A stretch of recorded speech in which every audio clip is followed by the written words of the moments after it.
There's a story in the Seattle Times today that is rather maddening. You have the King County Housing Authority, which is not to be mistaken with the King County Regional Homelessness Authority. This is the KCHA. That's what. Can I say that's my favorite ongoing joke? Sounds like you just ate some gazpacho. It was bad gazpacho. I love that joke, and I'm never going to stop it. Anytime there's an acronym, I'm always going to do that.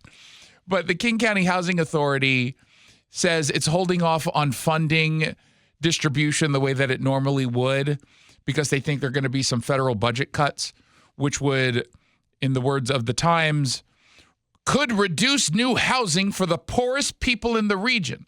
Now, the reason why they write it in that way and frame it in that way is because they want you to look at any potential cut from the federal level and say, well, that's wrong, that's evil, these are heartless people. They say project-based vouchers provide low-income people rental assistance, but are awarded to a property rather than an individual.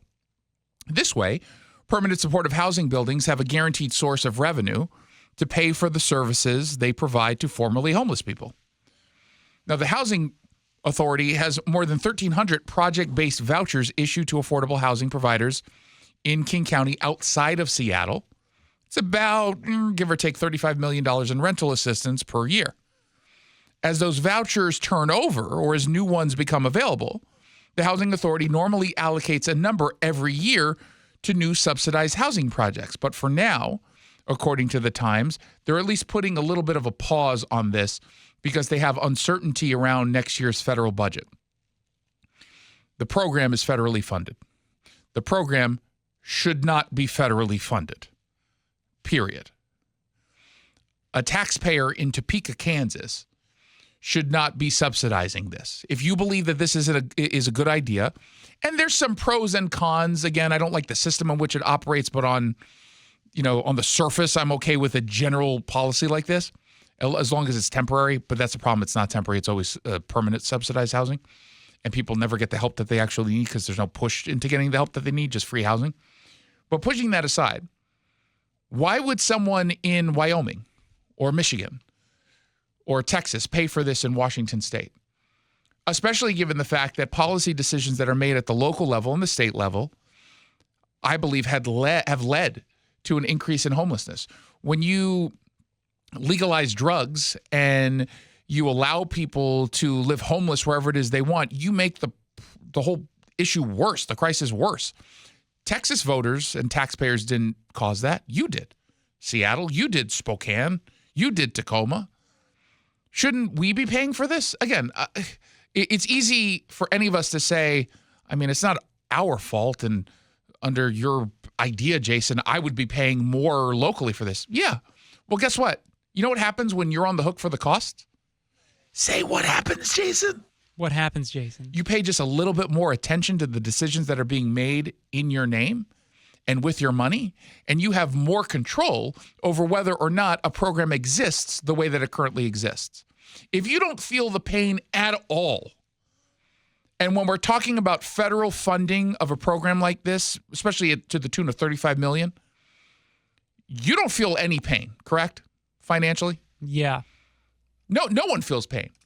The voter and taxpayer in Florida who's also subsidizing this through a quarter of a quarter of a quarter of a quarter of a quarter of a quarter of a quarter of a penny, they don't feel that. And so there's less of incentive to actually change things and say, I would like a better program that means more for our homeless community, whatever it is. On the local level, when you do actually feel it, you might say, hey, maybe we ought to do things different because it's not working and I don't want to have to pay an extra $23 a month on my property tax fund, whatever it is. So I love this idea that the federal government just says, yeah, we're not going to do it, or at least not to the same amount. It doesn't mean the program's not worthy. It doesn't mean there's not some good reason to at least do aspects of it. But there's no real incentive for people to pay attention to this. That's my problem. Now, if you can somehow figure out a way to provide an incentive at the federal level, or at least at the local level based on federal funding, Okay, I'm all ears. I just don't know how you do that. Can you think of a way?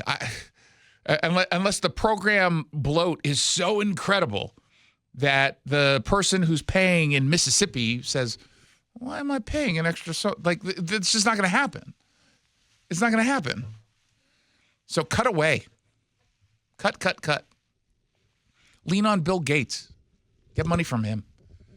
Sell magazine subscriptions. And candy bars. Girl Scout cookies. Can you do that anymore? Can you have a Girl Scout? No, because then a boy's going to want to join. It's going to be a mess. I don't know. I'm kind of okay with them just cutting this. Again, I'm not even saying it's because I don't like the program or the concept. It's because I don't like the way that there's a de-incentivization.